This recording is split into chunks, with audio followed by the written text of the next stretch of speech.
আমরা আজ এমন 5টি আমলের কথা জানবো, যেই 5টি আমল আমরা আমাদের নিজ জায়গায় বসে যদি করি, আল্লাহ রাব্বুল আলামিন এই আমলগুলোর বিনিময়ে হজ করে যে পরিমাণ সওয়াব আমি পেতাম, আমার অ্যাকাউন্টে, আমার আমল নামাতে ওই পরিমাণ সওয়াব আল্লাহ তাআলা লিখে দিবেন।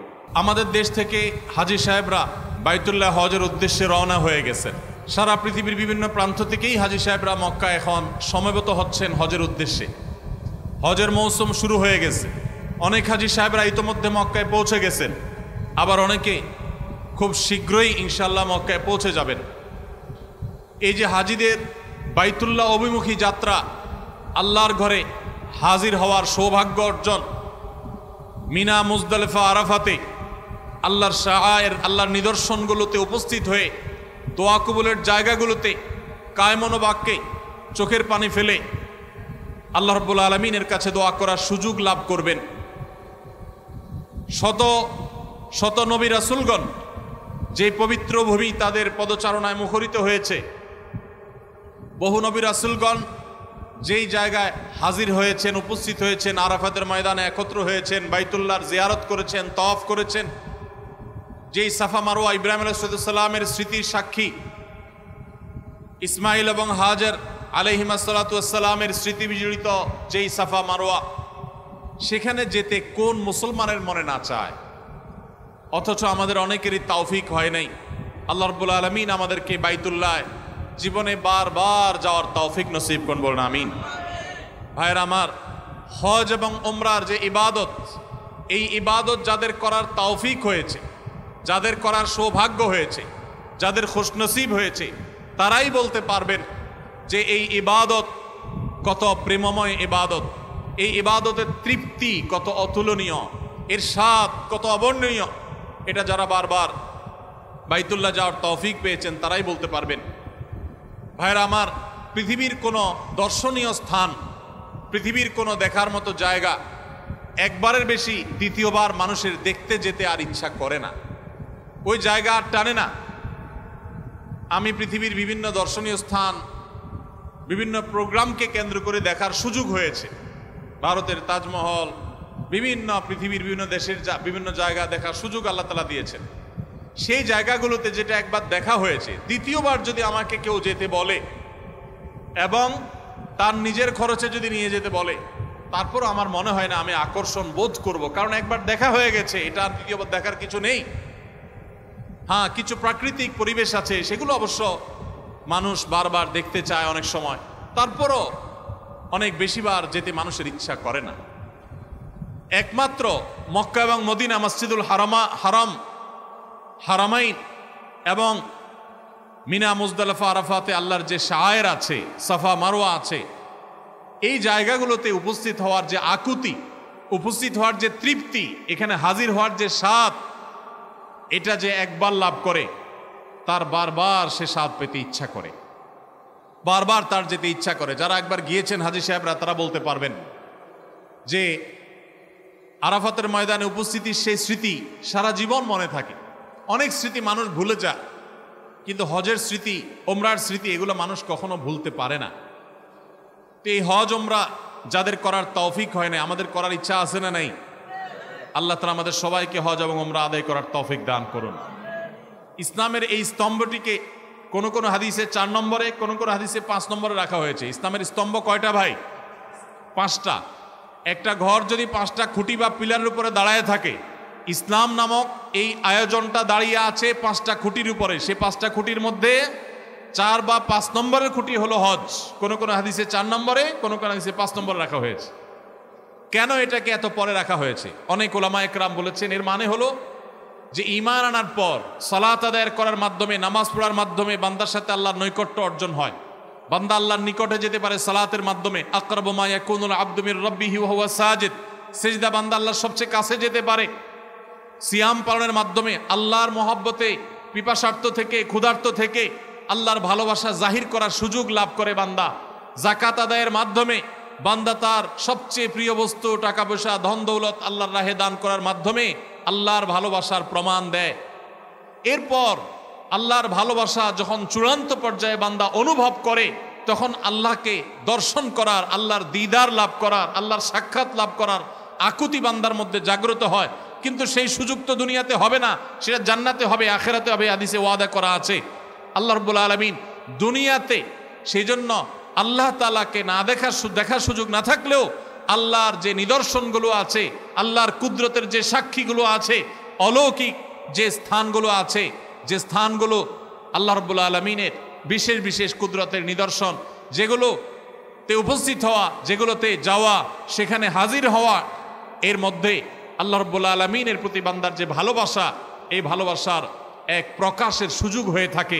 সেজন্য আল্লাহ তাআলা হজের এই স্তম্ভটাকে রেখেছেন সবগুলোর শেষে, যে সবগুলো করার পর যখন বান্দা অনেক বেশি আল্লাহর দিদার লাভের জন্য আকুতি অনুভব করবে, তখন সে হজে চলে যাবে।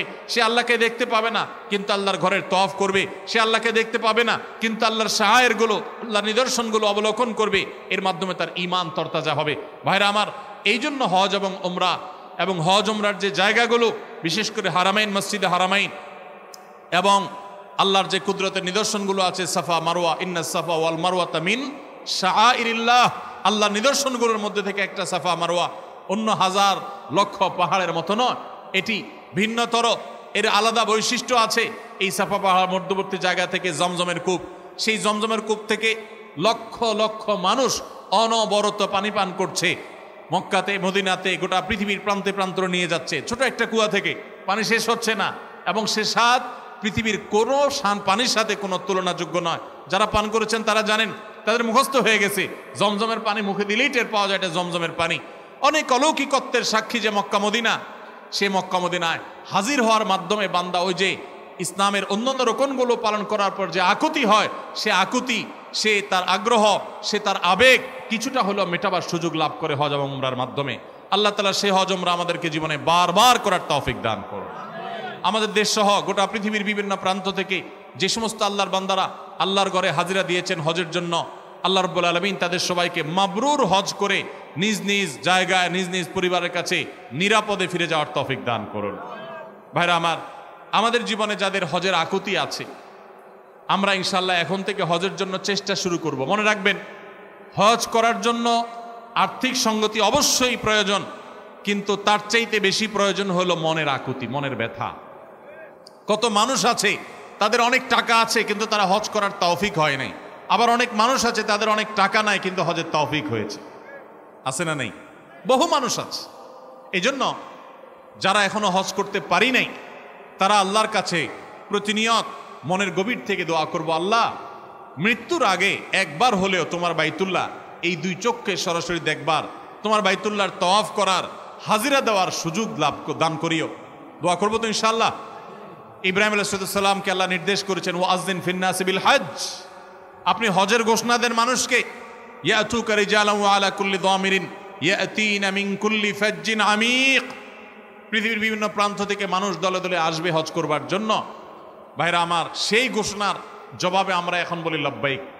উনি তখন রোল কল করেছেন, সেই রোল কলের জবাবে আমরা এখন বলি ইয়েস প্রেজেন্ট, আমরা এখন বলি লব্বাইক। তো এই প্রেমময় ইবাদত, এটি সম্পাদনের জন্য দিলের আকুতি লাগবে, ব্যথা লাগবে, দরদ লাগবে, চোখের পানি লাগবে, দোয়া লাগবে। এখন থেকে দোয়া শুরু করে দেন এবং সাধ্য অনুযায়ী টাকা জমাইতে শুরু করে দেন। চেষ্টা করা যাবে না ইনশাআল্লাহ? আল্লাহ তাআলা আমাদের সবাইকে তৌফিক দান করুন। যতদিন পর্যন্ত আমরা হজ করতে পারছি না, ততদিন পর্যন্ত আমরা কিছু আমলের মাধ্যমে হজ এবং উমরার সওয়াব লাভ করতে পারি। হজ করার যে আসল মর্যাদা, প্রকৃত মর্যাদা, সেটা তো হজ করার মাধ্যমেই শুধু লাভ হবে। কিন্তু আমরা আজ এমন 5টি আমলের কথা জানবো, যেই 5টি আমল আমরা আমাদের নিজ জায়গায় বসে যদি করি, আল্লাহ রাব্বুল আলামিন এই আমলগুলোর বিনিময়ে হজ করে যে পরিমাণ সওয়াব আমি পেতাম, আমার অ্যাকাউন্টে, আমার আমল নামাতে ওই পরিমাণ সওয়াব আল্লাহ তাআলা লিখে দিবেন। তাহলে যারা হজ করতে পারছি না, তারা হজ করার জন্য তো চেষ্টা করবই, তার পাশাপাশি এই আমলগুলো যদি করি, আমরা আশা করব আল্লাহর কাছে যে আল্লাহ তাআলা হাজী সাহেবদের হজের মাধ্যমে যে সওয়াব লাভ করেন, আল্লাহ তাআলা আমাকেও মাহরুম করবেন না, আমাকেও তাদের মতো সওয়াব দান করবেন।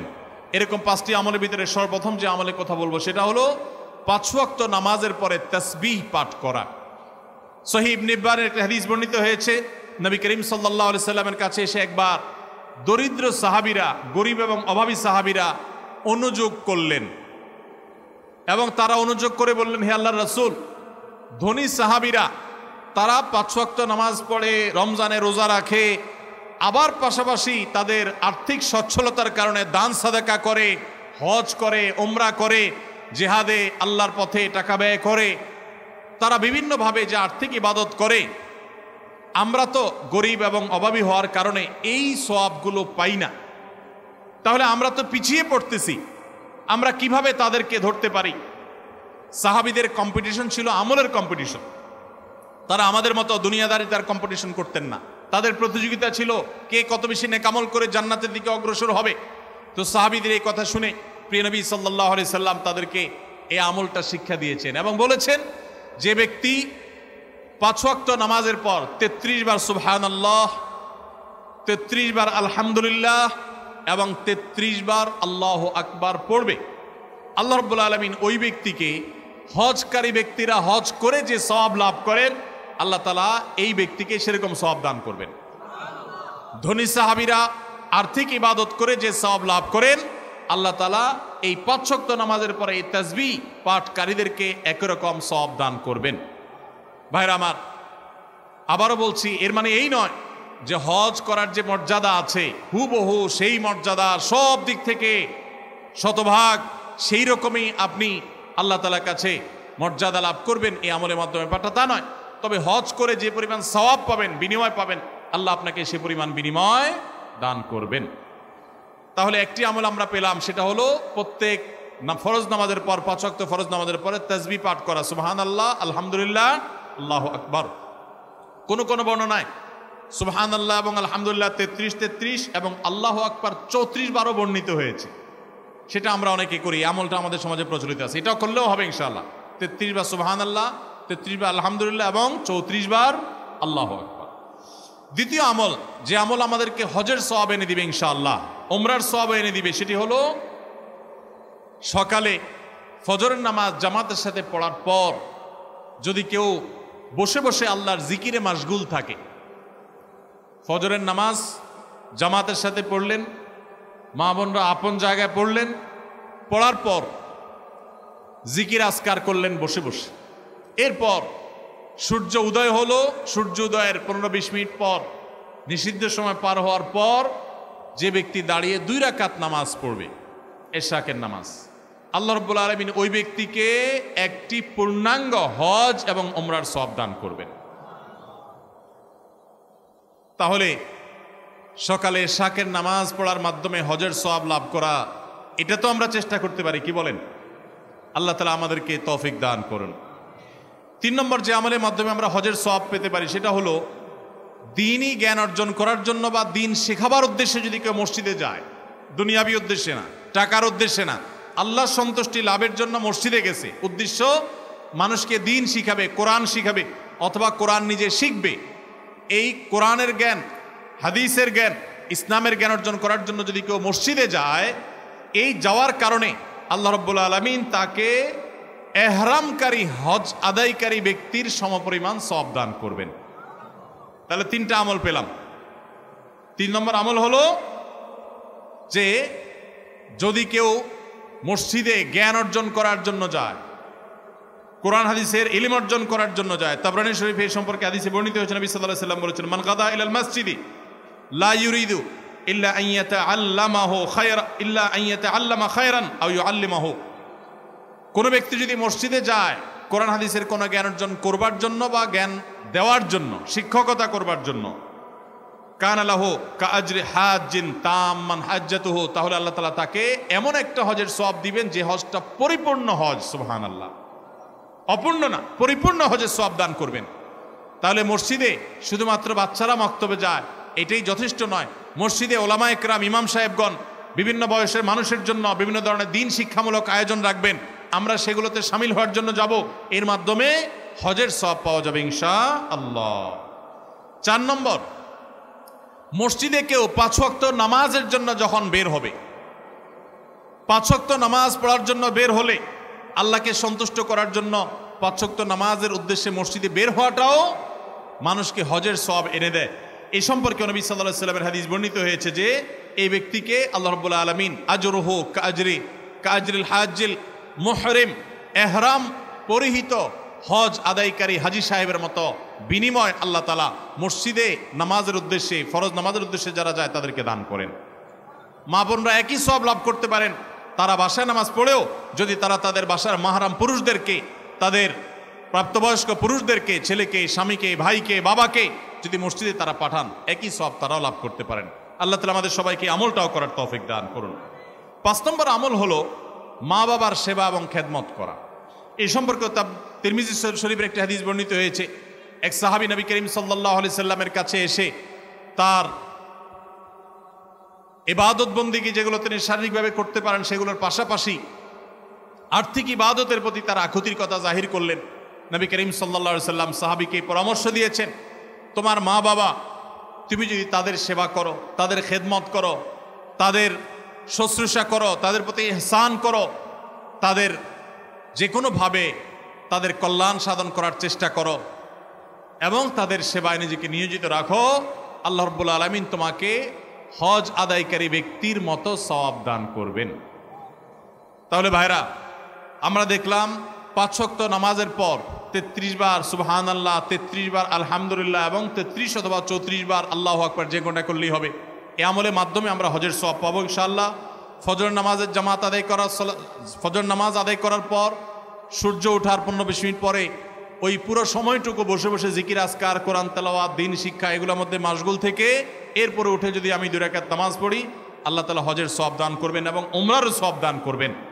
আর 3 নম্বর হলো মসজিদে যদি কেউ দ্বীন শিক্ষার জন্য বা দ্বীন শেখাবার জন্য যায়, তাহলে এই যাওয়ার কারণে শুধুমাত্র আল্লাহ রাব্বুল আলামিন ওই ব্যক্তিকে পূর্ণাঙ্গ হজের সওয়াব দান করবেন। 4 নম্বর হলো যে ব্যক্তি 5 ওয়াক্ত নামাজে মসজিদে হাজির হওয়ার জন্য 5 ওয়াক্ত নামাজে বের হয়, মসজিদের দিকে যায়, আল্লাহ তাআলা তাকে এহরামকারী, সাদা কাপড়ে এহরাম পরে লব্বাইক রত হাজি হজ করে যে সওয়াব পায়, আল্লাহ তাআলা ওই মসজিদে গমনকারী ব্যক্তিকে সেই সওয়াব দান করেন। এবং 5 নম্বর হলো মা বাবার সেবাকারী ব্যক্তি। ভাইরা আমার, এই 5টা আমল আমরা অনেকগুলোই কিন্তু করি, কিন্তু এই সওয়াব লাভের আশা আমরা করি না। আজ থেকে আমরা এই সওয়াব লাভের আশা করবো ইনশাআল্লাহ। 33 বার সুবহানাল্লাহ, 33 বার আলহামদুলিল্লাহ, 34 বার আল্লাহু আকবার যখন 5 ওয়াক্ত নামাজের পরে করবেন, তখন আপনার এই আশা থাকবে যে এর মাধ্যমে হজের সওয়াব লাভ করব। আবার যখন এশরাকের নামাজ পড়বেন, ফজর নামাজের পরে নিজ জায়গায় বসে জিকির আজকার করে, তখন আপনি আল্লাহর কাছে হজের সওয়াব পাবেন, সে আশা রাখবেন। আবার যখন মসজিদে কোনো দিন শিখার জন্য যাবেন, এই আশা রাখবেন যে আল্লাহ হজের সওয়াব দিবেন, পূর্ণাঙ্গ হজ। আবার যখন 5 ওয়াক্ত নামাজ এই মসজিদে পড়তে যাবেন, যাওয়ার সময় মনে মনে নিয়ত করবেন, আশা করবেন যে নবী সাল্লাল্লাহু আলাইহি ওয়াসাল্লামের হাদিসে না ওয়াদা রয়েছে, অতএব আমি এই নামাজে যে যাচ্ছি, নামাজ পড়ে তো আমার ফরজ আদায় হবেই, আল্লাহর কাছে সওয়াব পাবো। এর পাশাপাশি এই যে যাচ্ছি, এর মাধ্যমেও আল্লাহ তাআলার কাছে আমি হজ এহরামকারী ব্যক্তি, এহরামরত ব্যক্তির মতো হজের মর্যাদা বা সওয়াব আমি লাভ করব। এবং মা বাবার সেবা করার সময় একই নিয়ত করব। আমরা যখন নিয়ত করব এবং এই আমলগুলো এই আশায় করব, আল্লাহ রাব্বুল আলামিন আমাদের সবাইকে দান করবেন ইনশাআল্লাহ। সবাই আমলগুলো করবো তো ইনশাআল্লাহ। তাহলে হজ উমরা যারা করতে পারছি না, তারা হজ উমরা করার জন্য সচেষ্ট থাকবই। আর পাশাপাশি এই আমলগুলো করলে হজ উমরা সব আমরা আশা করব আল্লাহর কাছে। আর মনে রাখবো, এই আমলগুলো করে আপনি হজের সওয়াব পাবেন ঠিক আছে, কিন্তু হজ আদায় করার যে ফরজ আছে, ওই ফরজ আপনার এই আমলগুলো দিয়ে কুলাবে না। ওইগুলোর জন্য অবশ্যই আপনাকে বাইতুল্লাহ গিয়ে হজ আদায় করতে হবে। আল্লাহ তাআলা আমাদের সবাইকে কোরআন এবং হাদিসের সমস্ত নির্দেশগুলো, সমস্ত নিষেধগুলোকে মেনে চলার তৌফিক দান করুন। সবার চেষ্টা করবো তো ইনশাআল্লাহ। পুরো মাহফিলে যত আলোচনা হয়েছে, যত বক্তব্য আমরা শুনেছি, ওলামায়ে কেরামের মুখনিসৃত বক্তব্য, কোরআনের আয়াত থেকে, হাদিসে রাসূল থেকে, আল্লাহ রাব্বুল আলামিন তার সবগুলো আমাদেরকে বাস্তবায়ন করার তৌফিক দান করুন। মাহফিল আয়োজক কমিটি তারা যে পরিশ্রম করেছেন, যারা অর্থ দিয়েছেন, যারা শ্রম দিয়েছেন, যারা বুদ্ধি পরামর্শ দিয়েছেন, যারা ভলান্টিয়ার সার্ভিস দিয়েছেন, আল্লাহ রাব্বুল আলামিন তাদের সবাইকে সর্বোত্তম বিনিময় দান করুন। আমিন। জাযাকুমুল্লাহু খায়রা ওয়া আখিরু দাওয়ানা আনিল হামদুলিল্লাহি রাব্বিল আলামিন। আসসালামু আলাইকুম ওয়া রাহমাতুল্লাহি ওয়া বারাকাতুহু।